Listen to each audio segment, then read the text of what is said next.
Hello बच्चों, मैं स्मिता बिजलवान स्वागत करती हूँ आपका आईसीटी वर्चुअल क्लासरूम में। आशा करती हूँ आप सभी स्वस्थ होंगे और अच्छे से अपनी पढ़ाई कर रहे होंगे।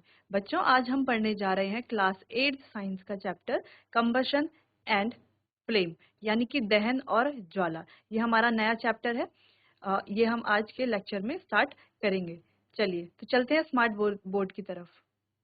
चलिए बच्चों, तो क्लास 8 में हमें आज का चैप्टर पढ़ना है कंबशन और फ्लेम, यानी कि दहन और ज्वाला। अब सबसे पहले दहन से आप क्या समझते हैं? पहले हम यहाँ पर दहन के बारे में पढ़ेंगे, फिर हम ज्वाला के बारे में पढ़ेंगे। चलिए, तो बच्चों दहन से आप क्या समझते हैं? दहन क्या होता है? जैसे कि आपको इस इमेज में दिखाई दे रहा होगा। अगर हम इसे इमेज ए बोलें, इसे बी बोलें, इसे सी बोलें और इसे डी बोलें, तो ये चारों इमेज जो है वहां पर आपको क्या दिखाई दे रहा है? आपको दिखाई दे रहा है कि चारों जो इमेज है वहां पर क्या हो रहा है? दहन हो रहा है। ठीक, दहन हो रहा है और क्या निकल रही है? ज्वाला निकल रही है। तो क्या जो चारों इमेज है, जो चारों फोटोज आपको दिख रही है, क्या सब में ज्वाला निकल रही है? नहीं। देखो जो सी वाली जो फोटो है वहां पर कोई ज्वाला नहीं निकल रही, लेकिन दहन भी हो रहा है। ठीक, तो हमारे पास कुछ कुछ वस्तुएं ऐसी होती हैं या कुछ पदार्थ ऐसे होते हैं जिनमें ज्वाला दिखाई नहीं देती लेकिन दहन होता है।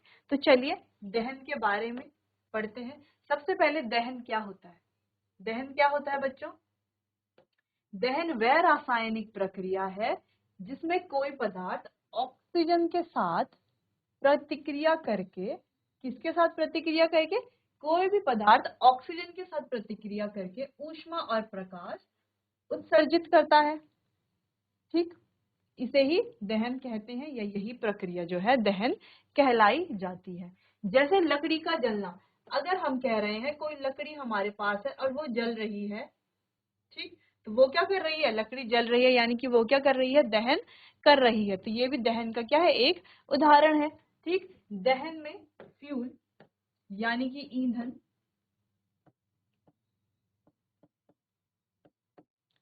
ईंधन जो है ऑक्सीजन के साथ क्या करता है? मिल करके दहन की प्रक्रिया करता है, जलता है, जिसमें हमें क्या देखने को मिलती है? ऊष्मा और ऊर्जा और प्रकाश देखने को मिलता है। ठीक है बच्चों, चलिए तो ये था दहन के बारे में, इसको नोट कर लीजिए।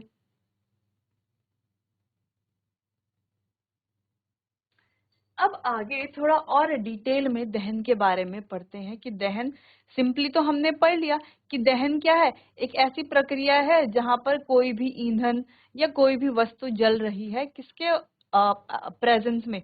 ऑक्सीजन के प्रेजेंस में। ठीक, अब दहन के बारे में कुछ और चीजें भी पढ़ लेते हैं।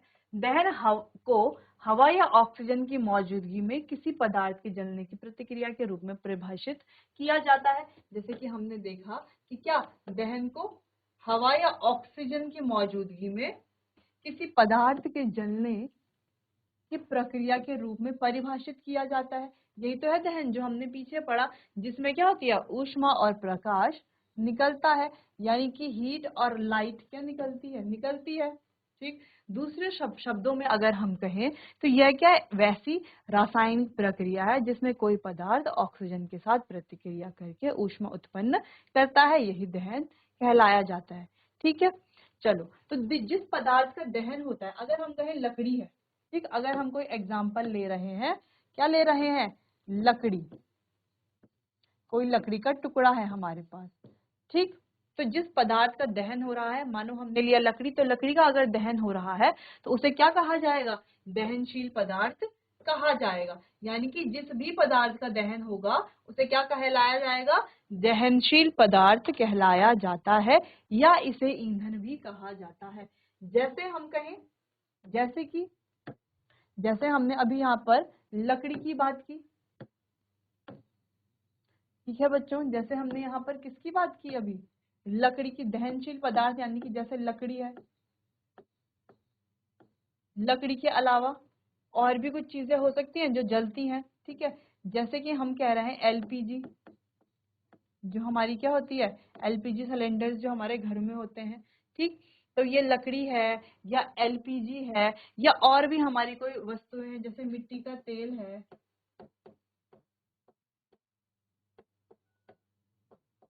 तो ये सारी वस्तुएं क्या करती हैं, दहन करती हैं, जलती हैं, तो इन्हें क्या कहा जाता है, दहनशील पदार्थ कहा जाता है, ठीक। पहली बात तो ये रही, इतनी बात आपको समझ में आ गई। हमने अभी तक क्या पढ़ा कि दहन की प्रक्रिया क्या होती है, क्या होती है दहन की प्रक्रिया, वो प्रक्रिया, वो रासायनिक प्रक्रिया जिसमें क्या होता है, ऑक्सीजन किसी पदार्थ के साथ प्रतिक्रिया करके ऊष्मा उत्पन्न करता है, वही दहन कहलाई जाती है। और फिर हमने दूसरा पॉइंट क्या पढ़ा कि जिस पदार्थ का दहन होता है उसे दहनशील पदार्थ कहा जाता है, ठीक। और उसी पदार्थ को हम ईंधन भी कह सकते हैं, जैसे लकड़ी है, एलपीजी है, मिट्टी का तेल है, इन्हें हम ईंधन यानी कि फ्यूल भी कह सकते हैं, ठीक। अब अगला पॉइंट है, कभी कभी दहन के दौरान ज्वाला या चमक के रूप में भी प्रकाश उत्पन्न होता है। तो कभी कभी हम क्या देखते हैं, दहन के दौरान जो है ज्वाला या चमक के रूप में भी प्रकाश उत्पन्न होता है, ठीक।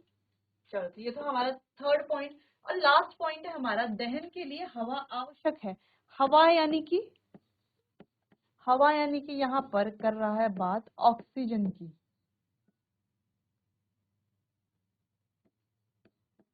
तो हम क्या कह रहे हैं कि दहन की प्रक्रिया के लिए ऑक्सीजन क्या होती है, आवश्यक होती है, बहुत ही अनिवार्य है, नेसेसरी है और महत्वपूर्ण भी है।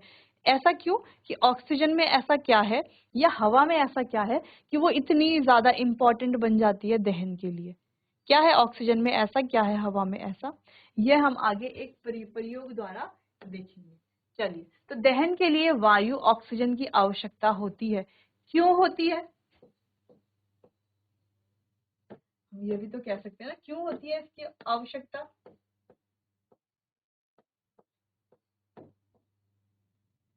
क्यों होती है आवश्यकता, जैसा कि हम जानते हैं कोई भी पदार्थ जब दहन करता है, ठीक है, चाहे वो कोई भी पदार्थ हो, वो क्या करता है जब दहन करता है तो उसे किसकी आवश्यकता होती है, ऑक्सीजन की आवश्यकता होती है। क्यों, क्योंकि ऑक्सीजन की मदद से ही दहन होता है, ऑक्सीजन के बिना दहन की प्रक्रिया नहीं हो सकती। ऑक्सीजन क्या करता है, बर्निंग की जो प्रक्रिया है यानी कि दहन की जो प्रक्रिया है उसमें क्या करता है, सपोर्ट करता है, ठीक। कैसे करता है, क्यों करता है का जवाब तो हमें मिल गया, लेकिन कैसे करता है ये हम एक प्रयोग द्वारा अभी जानेंगे। चलिए, तो प्रयोग कुछ इस प्रकार है कि एक मोमबत्ती को जलाकर मेज पर रखना है आपको।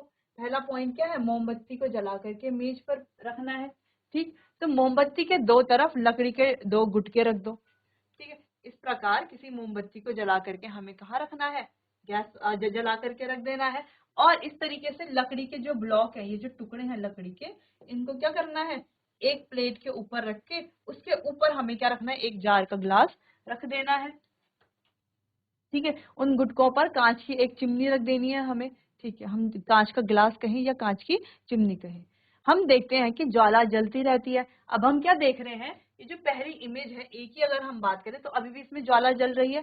कैसे, क्योंकि गुटको, ये जो लकड़ी के जो गुटके हैं इनके ऊपर क्या है, चिमनी है, ठीक। लेकिन ऊपर है ना इनकी चिमनी, यानी कि यहाँ से प्रॉपर ऑक्सीजन या हवा हम कहें, प्रॉपर हवा, या हम कह रहे हैं O2 यानी कि ऑक्सीजन। अब आप 8th क्लास में आ चुके हैं तो आपको O2 का मतलब पता होना चाहिए। O2 यानी कि ऑक्सीजन हम इसे कह सकते हैं, ठीक। तो यहाँ पर देखो अभी क्या है, इनफ जगह है कि ऑक्सीजन यहाँ से अंदर चली जाए, ठीक। तो ऑक्सीजन अंदर जा रही है जिस वजह से कैंडल को क्या कर रही है, वो सपोर्ट कर रही है जलने के लिए, है ना, उसका साथ दे रही है जलने के लिए, बर्न दहन की प्रक्रिया के लिए। तो कैंडल अभी भी जल रही है। फिर यहाँ पर लिखा गया है, जो हम देखते हैं कि ज्वाला जलती रहती है क्योंकि गुटकों के कारण चिमनी में ऑक्सीजन युक्त वायु प्रवेश करती रहती है, जो कि अभी हमने देखा। अब गुटकों को हटा दो और चिमनी को मेज पर टिका दो। अब क्या करना है हमें, वो दोनों जो गुटके थे उन्हें हटा देंगे और चिमनी पर क्या करेंगे, मेज को रख देंगे। तो ज्वाला का अवलोकन अब हम उसको क्या करेंगे, ऑब्जर्व करेंगे। तो हमें क्या दिखाई देगा, अब हमने इमेज बी में क्या किया, ये जो गुटके थे इनको यहाँ से हटा दिया, रिमूव कर दिया। और जार को सीधा नीचे रख दिया, जिस वजह से क्या होगा, अब यहाँ पर हवा जाने के लिए कोई जगह नहीं बचेगी। अब हमें धीरे धीरे क्या दिखेगी, इसकी जो लौ थी वो कैसी दिखेगी, कंपती हुई दिखेगी। कैसी दिखेगी, कांपती हुई दिखेगी। ठीक, अब आगे बढ़ते हैं। चलिए, तो हमने क्या अवलोकन किया कि ज्वाला कंपन करती हुई दिखाई देती है क्योंकि चिमनी में नीचे से वायु प्रवेश नहीं कर पाती और धुआं होता है। ठीक, अब चिमनी के अंदर क्या होगा, वायु प्रवेश नहीं कर पाएगी, धुआं तो हो गई। अब चिमनी पर कांच की प्लेट रख दो, ज्वाला बुझ जाती है क्योंकि अब ज्वाला को वायु नहीं मिल रही।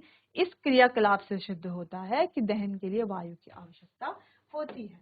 ठीक, तो अब हमने क्या कर लिया, इसके ऊपर से भी क्या कर ली, एक प्लेट रख दी। दिख रही है, जो ये ऊपर से है, यहाँ पर भी हमने क्या रख दी, एक प्लेट रख दी ऊपर से। तो इमेज सी में हमने क्या देखा, ना तो यहाँ से कोई वायु जा पा रही है, ऊपर से भी हमने इसको पूरा ढक दिया है, पूरा दबा दिया है, जिस वजह से क्या होगा, यहाँ पर क्या होगी, ज्वाला बुझ जाएगी।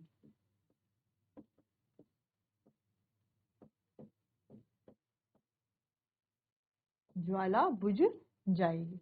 समझ में आया बच्चों, ज्वाला कैसे बुझी। पहले इमेज में अगर हम देख पा रहे हैं तो यहाँ पर क्या है, दो लकड़ी के गुटके हमने रखे हुए हैं। ठीक, तो क्या हो रही है, उनके नीचे से हवा आराम से जा सकती है और कैंडल जो है वो जलती रहेगी। अब दूसरी इमेज में हमने क्या कर लिया, उन गुटकों को हटा दिया, जिस वजह से हवा नहीं जा पाएगी। अब हवा नहीं जा पाएगी तो अंदर धुआं भी होगा ही, जो कैंडल जल रही है वो कुछ ना कुछ जो है धुआं भी क्रिएट करेगा, स्मोक होगा थोड़ा अंदर। ठीक, जिस वजह से हमें क्या दिखेगी, जो ज्वाला है वो कंपन करती हुई दिखाई देगी। ठीक, फिर तीसरे इमेज में हम क्या देख पा रहे हैं कि हमने ऊपर से भी एक और प्लेट रख दी कांच की, ये किसी गत्ते की मदद से उसको ढका दिया।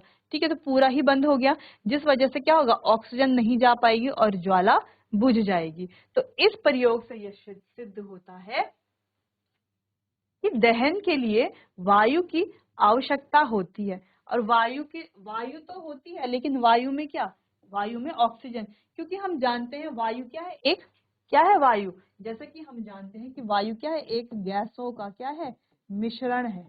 क्या है, एक मिश्रण है, जिसमें क्या क्या है, जिसमें बहुत सारी गैस है, N2 है, O2 है, नाइट्रोजन है, ऑक्सीजन है, कार्बन है। इसके साथ साथ क्या है, वाटर वेपर यानी कि जल वाष्प है, और धुआं है, धूल है। बहुत सारी चीजें हम कह सकते हैं कि धुआं है, धूल है। तो बहुत सारी चीजों का क्या है, बहुत सारी गैसों का क्या है, ये एक मिश्रण है। ठीक है बच्चों, तो वायु में जो क्या होती है, ऑक्सीजन होती है, उसकी आवश्यकता होती है दहन की प्रक्रिया के लिए। ठीक है बच्चों, तो यहाँ से ये एक्सपेरिमेंट हमने किया और ये एक्सपेरिमेंट हमने सिद्ध कर लिया है। अब आगे दहन के कुछ उदाहरण भी देख लेते हैं बच्चों। अब कुछ उदाहरण यहाँ पर ऐसे हैं। सबसे पहले तो जो हमें यहाँ पर क्या दिख रही है, ये इमेज दिख रही है, यहाँ पर क्या, कोई भी हाइड्रोकार्बन हम लेने, हाइड्रोकार्बन यानी कि हाइड्रोजन और कार्बन का कोई कंपाउंड, यानी कि कोई ऐसा यौगिक है जो किससे बना है, कार्बन और हाइड्रोजन से बना हुआ है। तो वो किसकी मदद से जलेगा, ऑक्सीजन की मदद से जलेगा, और क्या बनाता है, कार्बन डाइऑक्साइड यानी कि CO2, वाटर यानी कि H2O, किसकी प्रेजेंस में जलता है, O2 की प्रेजेंस में, और क्या देता है, हीट। हीट का सिंबल ये होता है, इससे हम हीट डिनोट करते हैं, ऊष्मा, हीट यानी कि ऊष्मा। ठीक है बच्चों, हीट देता है। ठीक, क्या बनाता है, carbon dioxide plus H2O plus heat. तो हमने यहाँ पर ये जो इमेज है, इसमें क्या देखा कि कोई भी हाइड्रोकार्बन है वो किसके साथ जल रहा है, किसकी मदद से जल रहा है, यहाँ पर दिख रही है ये ऑक्सीजन, ऑक्सीजन की मदद से ये जल रहा है, और क्या बना रहा है, कार्बन डाइऑक्साइड, वाटर, हीट, कई सारी चीजें यहाँ पर उत्पाद बन रहे हैं। ठीक, अब दहन के उदाहरण पढ़ लेते हैं। जब पदार्थ ऑक्सीजन के साथ स्वतः प्रतिक्रिया करते हैं तो गर्मी और प्रकाश निकलता है। ठीक, ऊष्मा और प्रकाश निकलता है। इससे निकलने वाली गर्मी प्रक्रिया को और अधिक तीव्र और हिंसक बना देती है। अब इससे जो निकल रही है गर्मी, वो प्रतिक्रिया को क्या बंद कर देती है, प्रक्रिया को क्या कर देती है, और अधिक हिंसक और तीव्र बना देती है।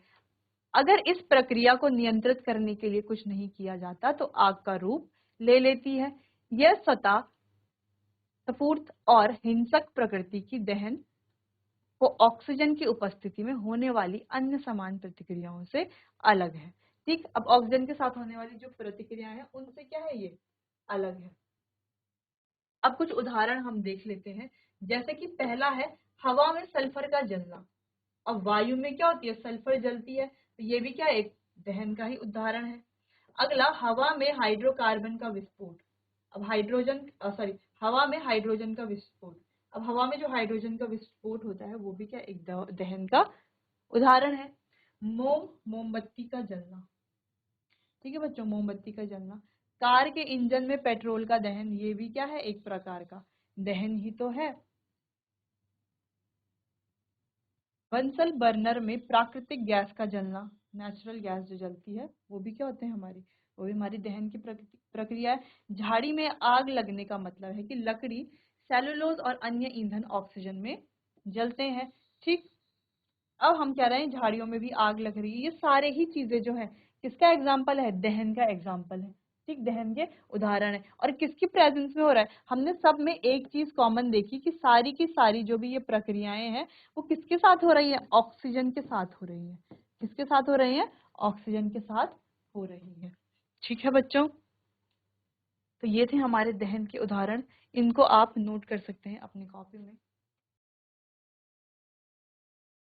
अब आगे बढ़ते हैं, दहनशील और गैर दहनशील पदार्थ, यानी कि कंबस्टिबल और नॉन कंबस्टिबल सब्सटेंसेस। अब दहनशील पदार्थ क्या होते हैं बच्चों, अब जैसे कि जब हमने चैप्टर स्टार्ट किया था तो वहां पर क्या पढ़ा था कि दहन की प्रक्रिया क्या होती है, दहन किसके साथ, किसकी उपस्थिति में होता है, ऑक्सीजन की उपस्थिति में होता है। एक और चीज हमने यहाँ पर पढ़ी थी, वहां पर पढ़ी थी कि जिन वस्तुओं का दहन होता है या जिन पदार्थों का दहन होता है उन्हें क्या कहते हैं हम, दहनशील पदार्थ कहते हैं। ठीक है, जिन पदार्थों का दहन होता है उन्हें क्या कहा जाता है, दहनशील पदार्थ कहा जाता है। या हम उन्हें फ्यूल भी कहते हैं, क्या कहते हैं, फ्यूल भी तो कहते हैं उन्हें। ठीक, फ्यूल यानी कि ईंधन, तो उन्हें दहनशील पदार्थ कहें या ईंधन कहें, बात एक ही है। डिफरेंट अलग चीज हो जाती है गैर दहनशील पदार्थ जो है। ठीक है बच्चों, चलिए तो दहनशील पदार्थ के बारे में जानते हैं। वह पदार्थ जो हवा या ऑक्सीजन में जलकर गर्मी और प्रकाश उत्पन्न करते हैं दहनशील पदार्थ कहलाते हैं।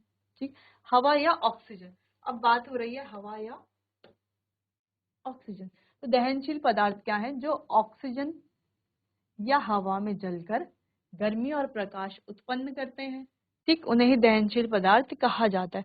जैसे हम कहें कोई कागज है, तो क्या क्या क्या कागज एक दहनशील पदार्थ है, बिल्कुल कागज क्या है, एक दहनशील पदार्थ है, क्योंकि वो ऑक्सीजन के साथ मिलकर के क्या करता है, गर्मी और प्रकाश उत्पन्न करता है ना, ऊष्मा और प्रकाश उत्पन्न करता है। ठीक है बच्चों, चलिए जैसे उदाहरण के लिए यहाँ पर लिखा गया है एलपीजी, यानी कि जो हमारी लिक्विफाइड पेट्रोलियम गैस होती है, या हम जिसको कहते हैं कि तरलीकृत पेट्रोलियम गैस। उसके अलावा है कैरोसिन, कैरोसिन को हम क्या कहते हैं, मिट्टी का तेल। ठीक, कागज है, कपड़ा है, लकड़ी है आदि को जलाया जा सकता है। ठीक, जैसे हाइड्रोजन का, एक हाइड्रोजन भी क्या एक दहनशील गैस है। तो इस प्रकार ये क्या होते हैं, हमारे दहनशील पदार्थ होते हैं जो ऑक्सीजन के साथ मिलकर के ऊष्मा और प्रकाश उत्पन्न करते हैं। बाकी गैर दहनशील पदार्थ क्या होते हैं, वे पदार्थ जो हवा या ऑक्सीजन में नहीं जलते गैर दहनशील पदार्थ कहलाते हैं। यानी कि दहनशील पदार्थ का उल्टा है ना, दहनशील पदार्थ ऑक्सीजन में जल के गर्मी और प्रकाश उत्पन्न करते हैं, जबकि जो हमारे गैर दहनशील पदार्थ होते हैं वो किसी भी ऑक्सीजन या वायु में मिल करके नहीं जलते, और ना इसीलिए उन्हें क्या कहा जाता है, गैर दहनशील पदार्थ कहा जाता है। जैसे कि हम कहें पानी है, रेत है, कांच है, सीमेंट है, इनको जलाया नहीं जा सकता। जैसे कार्बन डाइऑक्साइड भी क्या है, एक गैर दहनशील गैस है, इस गैस को भी जलाया नहीं जा सकता। ठीक, बाकी कार्बन डाइऑक्साइड के बारे में हम एक बात जानते हैं कि जब हम किसी भी किसी भी फ्यूल का क्या करते हैं, कंबशन करते हैं, यानी किसी भी ईंधन को क्या करते हैं, जलाते हैं, दहन करते हैं, तो वहां से क्या निकलती है, कार्बन डाइऑक्साइड गैस निकलती है। तो ये है बच्चों दहनशील और गैर दहनशील पदार्थ। ये आप नोट कर लीजिए अपनी कॉपी में, फिर आगे हम बढ़ेंगे।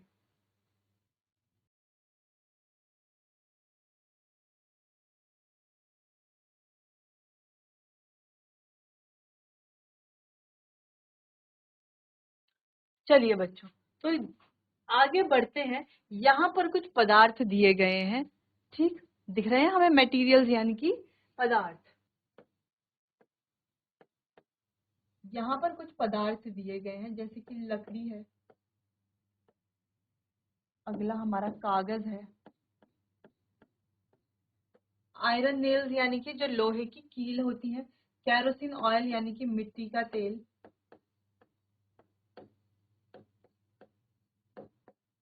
स्टोन पीस यानी कि पत्थर का टुकड़ा, स्ट्रॉ यानी कि स्ट्रॉ को हम क्या कहते हैं, जिससे हम जो पाइप जैसा होता है, ठीक, उसे ही स्ट्रॉ कहा जाता है। अगला है हमारे पास चारकोल। चारकोल तो हम जानते हैं क्या होता है, ठीक। उसके बाद है मैच स्टिक, यानी कि जो हमारे पास माचिस होती है, और है यहाँ पर ग्लास। तो इनमें से हमें बताना है लोहे की कीलें,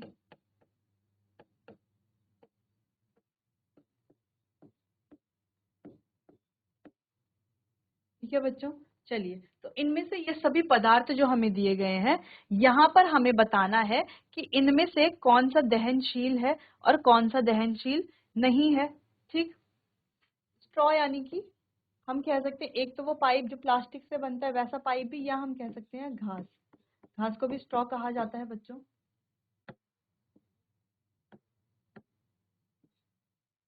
ठीक। तो हमें बताना है कौन सा पदार्थ क्या है, दहनशील है, और कौन सा पदार्थ दहनशील नहीं है, ठीक। अब जैसे लकड़ी हम देख पा रहे हैं, लकड़ी क्या है, दहनशील है या दहनशील नहीं है, आप सोचिए इस बारे में।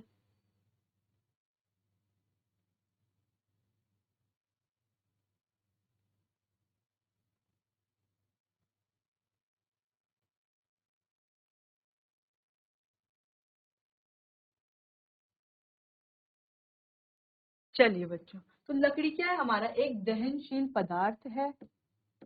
जैसा कि हम जानते हैं, लकड़ी वायु के साथ मिल करके जब हम उसको क्या करते हैं, जलाने की कोशिश करते हैं, तो जलती है, ठीक। इसका मतलब क्या है, वो एक दहनशील पदार्थ है।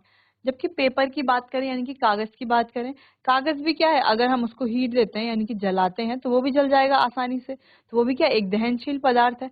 लोहे की कीलें जो हैं, यानी कि आयरन नेल्स जो हैं, उनको अगर हम जलाने की कोशिश करें तो वो तो नहीं जलती, इसीलिए क्या है, वो नॉन कंबस्टिबल यानी कि गैर दहनशील पदार्थ है। अगला है हमारा मिट्टी का तेल। तो मिट्टी का तेल भी क्या होता है, आसानी से जल जाता है, ठीक, हमने देखा, इसलिए वो भी क्या है, दहनशील पदार्थ है। स्टोन पीस यानी कि पत्थर का कोई टुकड़ा है, वो भी क्या है हमारा, वो नहीं जलेगा ना, अगर हम कितना भी जलाने की कोशिश करेंगे पत्थर को, तो वो क्या हमारा नॉन कंबस्टिबल यानी कि गैर दहनशील पदार्थ।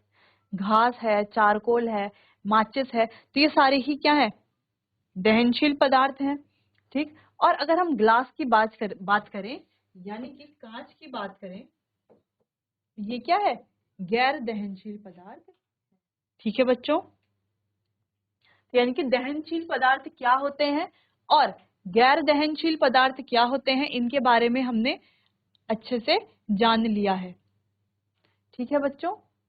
चलिए, तो एक बार देख लीजिए।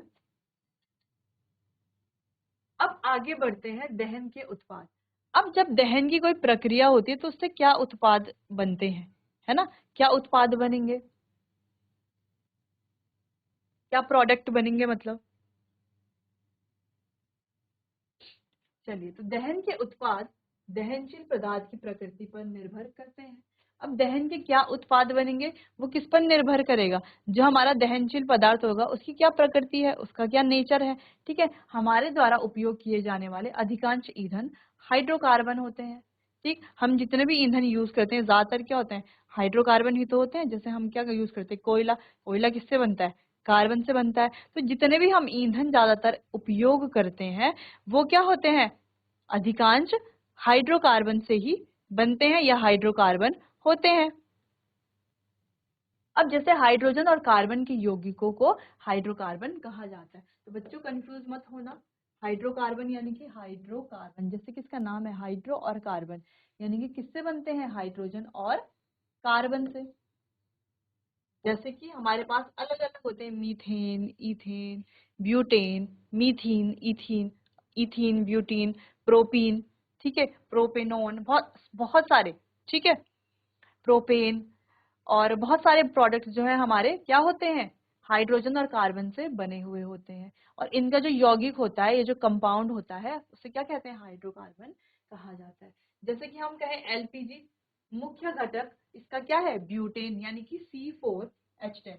ब्यूटेन को क्या लिखा जा सकता है, C4H10, यानी कि 4 क्या है इसमें, कार्बन, और 10 क्या है, हाइड्रोजन। वैसे ही प्राकृतिक गैस मीथेन, जिसको हम C4, बच्चों मीथेन को हम CH4 लिखते हैं, मीथेन को हम क्या लिखते हैं, CH4 लिखते हैं।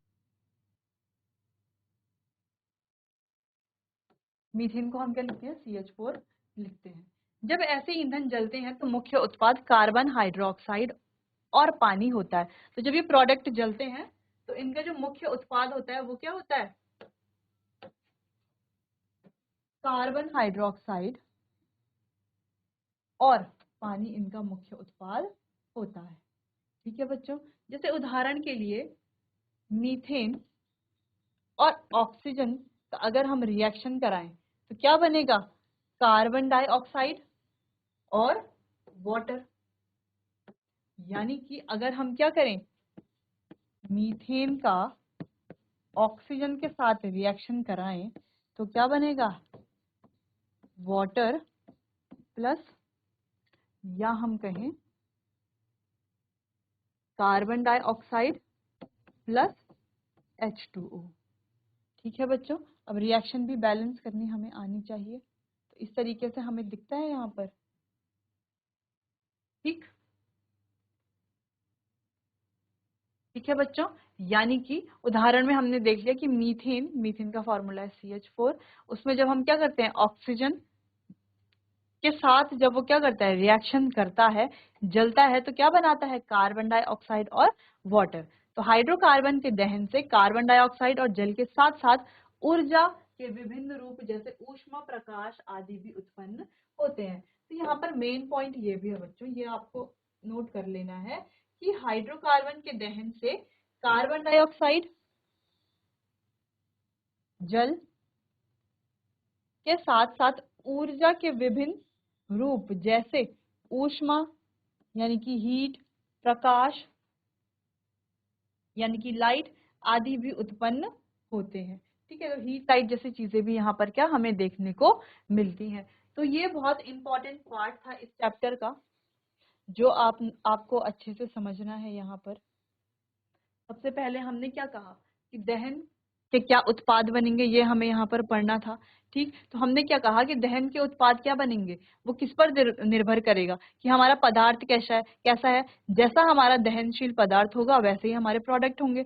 ठीक, फिर हमने कहा कि हाइड्रोजन और कार्बन के यौगिकों को हाइड्रोकार्बन कहा जाता है, और हमारे द्वारा अधिकांश जो जो जितने भी अधिकांश हम क्या यूज करते हैं, फ्यूल, ईंधनों का उपयोग करते हैं, वो क्या होते हैं, हाइड्रोकार्बन से ही बने होते हैं या हाइड्रोकार्बन ही होते हैं। जैसे हमने कहा एलपीजी, उसका मुख्य घटक क्या है, C4H10 है, ब्यूटेन है, प्राकृतिक गैस जैसे कि मीथेन है। ठीक, फिर ये जब जलते हैं तो मुख्यतः क्या बनाते हैं, मुख्य उत्पाद क्या होते हैं इनके, कार्बन डाइऑक्साइड और जल इनके मुख्य उत्पाद होते हैं। फिर हमने यहाँ पर एक उदाहरण देखा जिसमें मीथेन का ऑक्सीजन के साथ क्या हो रही है, बर्न हो रही है, दहन की प्रक्रिया कर रही है, तो क्या बन रहा है हमारा, कार्बन डाइऑक्साइड और वाटर। फिर हमने एक इंपॉर्टेंट पॉइंट पढ़ा कि हाइड्रोकार्बन के दहन से कार्बन डाइऑक्साइड और जल के साथ साथ ऊर्जा के विभिन्न रूप जैसे ऊष्मा, प्रकाश आदि भी उत्पन्न होते हैं। ठीक है बच्चों, चलिए, तो इसमें जो पॉइंट्स लिखे हैं इन्हें आप नोट कर लीजिए अपनी कॉपी में।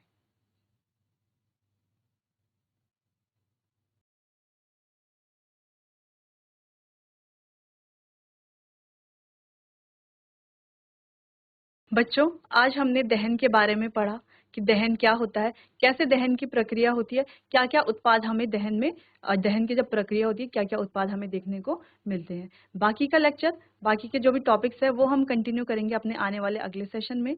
तब तक के लिए आप अच्छे से पढ़ते रहिए। चलिए, तो मिलते हैं अपने आने वाले अगले सेशन में। तब तक के लिए आपका बहुत-बहुत धन्यवाद।